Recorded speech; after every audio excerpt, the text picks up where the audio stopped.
Alors bonjour à tous, bienvenue et merci d'être ici avec nous. Souvent nos élèves qui viennent à nos cours, surtout dans nos cours des contemporains, me demandent c'est quoi la différence entre nos cours des fondamentaux, nos cours créatifs qui sont basés sur le concept des mosaïques et nos cours des contemporains. Alors aujourd'hui, je vais vous montrer c'est quoi un patron composé sur le style de notre programme des salons contemporains. Alors vous allez voir que les contemporains, c'est des patrons qui sont quand même assez créatifs, qui ont une certaine modernité, mais qui sont adaptés pour la clientèle du salon. Alors, malgré le fait qu'il y a un certain côté créatif, elles sont très portables.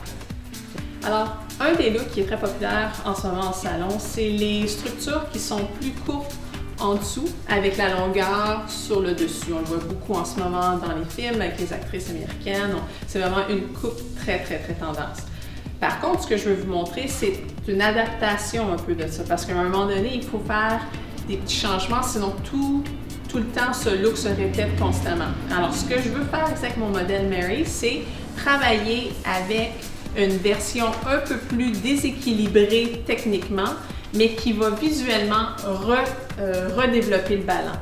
Ce que je veux faire, c'est écraser ma structure ici sur le côté pour qu'elle soit plus plate et avoir un peu plus de volume sur le côté opposé. Alors, ce que vous pouvez voir, c'est que j'ai travaillé avec sa séparation naturelle. Je me suis rendue jusqu'à l'arrière, jusqu'à sa pousse naturelle, sa fleur de pouce à l'arrière.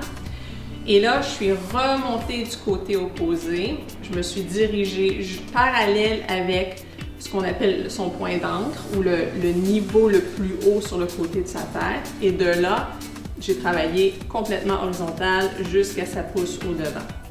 Maintenant, sur le côté opposé, vous pouvez voir, je suis allée parallèle, encore avec la petite ligne diagonale qui est enlignée avec ce qu'on appelle notre mi-point. Alors, c'est le point entre le point le plus haut et le point de pouce naturel. Alors, entre les deux, c'est le mi-point.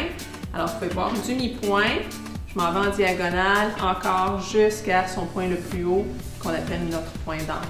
Alors là, tout est balancé, excepté on voit bien que la structure, elle est elle-même débalancée.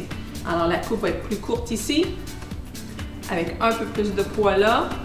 La structure va tomber vers l'avant, mais contrairement au look qu'on voit beaucoup en ce moment, où est-ce que la masse est au devant avec une pointe, pour elle, sa pointe va tomber un peu plus vers l'arrière. Alors quand elle va pousser son cheveu du devant à l'arrière, la pointe va se ramasser plus là. Alors déjà, ça donne un petit côté différent et contemporain, contrairement à ces structures classiques qu'on voit tout le temps.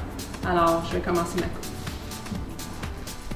Alors, le patron que je vais utiliser ici, c'est ce qu'on appelle une spirale haute. Alors, c'est une spirale, c'est une section qui vraiment s'enroule autour de la tête et on l'appelle haute parce que la section est presque verticale. Elle est un petit peu cantée et elle va s'enrouler autour de la tête, comme ceci.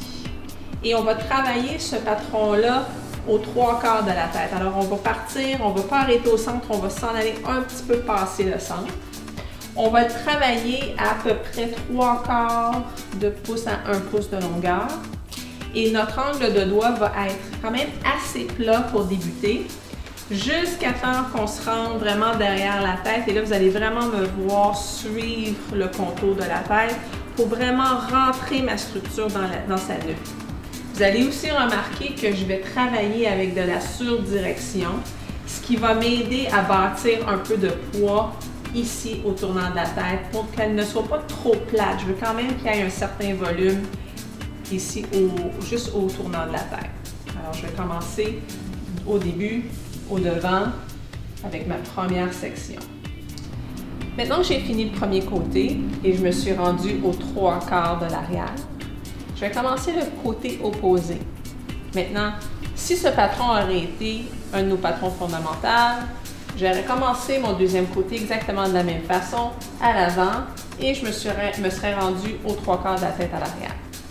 Mais vu que le patron est un contemporain, qu'il y a des adaptations et qu'on veut créer un ballon un petit peu différent, ce que j'ai fait, c'est séparer le devant à partir, comme on avait dit, du mi-point. Cette section est séparée. Et maintenant, je vais commencer directement à l'arrière de l'oreille. Maintenant, comment on fait pour se balancer pour être sûr que les longueurs vont être égales? C'est vraiment avec une technique d'estimation. Alors, il faut vraiment aller estimer notre longueur Et ça se fait purement en allant chercher la première section qu'on avait créée, la prendre et vraiment aller estimer notre longueur et estimer notre angle, bien regarder et à partir de ça, aller au sens opposé et commencer notre section directement derrière l'oreille. Alors, une fois la deuxième section faite ici derrière l'oreille et qu'on a bien fait nos ballons, on va travailler avec le compartiment du devant. Et cette fois-ci, ce qu'on va faire, c'est qu'on va changer de patron et on va travailler avec une ligne de pivot. Alors, on va mettre un pivot ici sur le coin. On va utiliser notre guide qui a été établi avec notre spirale haute. Et à partir de là, on va pivoter vers le devant en surdirigeant vers l'arrière, au précédent ou un petit peu plus, juste pour garder plus de poids et de longueur au devant, pour que je puisse finir avec une petite ligne un peu plus carrée au devant pour qu'elle ait un peu plus de structure. Alors, j'ai vraiment besoin d'avoir plus de surdirection pour garder cette ligne ici vers l'avant. Alors maintenant que j'ai terminé mon côté et que j'ai travaillé avec un pivot vers le devant avec de la surdirection pour garder ma longueur et ma masse au devant, avant de finir avec le dessus, je vais aller travailler avec les lignes de périmètre. Alors je vais aller mettre une ligne graphique sur le côté, un peu de ciseaux sur peigne à l'arrière et découper autour de l'oreille du côté opposé. Alors maintenant que j'ai travaillé avec mon périmètre, dans ce cas-ci, j'ai travaillé avec des lignes quand même assez graphiques, avec la nuque, ciseaux sur peigne. Bien sûr, ça c'est au choix et aux recommandations de votre cliente, dépendamment de ce qu'elle recherche.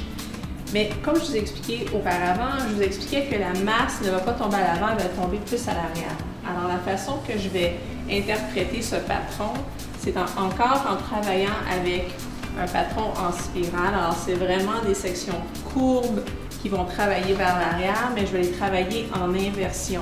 Je vais essayer de garder le maximum de longueur, mais en travaillant en inversion, je vais aller chercher ma masse plus à l'arrière au lieu d'avoir ma masse à l'avant et être plus court à l'arrière.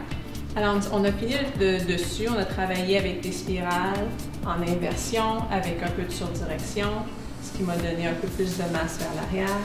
J'ai travaillé avec la longueur existante de sa frange, en travaillant en point cutting vers l'arrière pour pouvoir avoir une ligne descendante.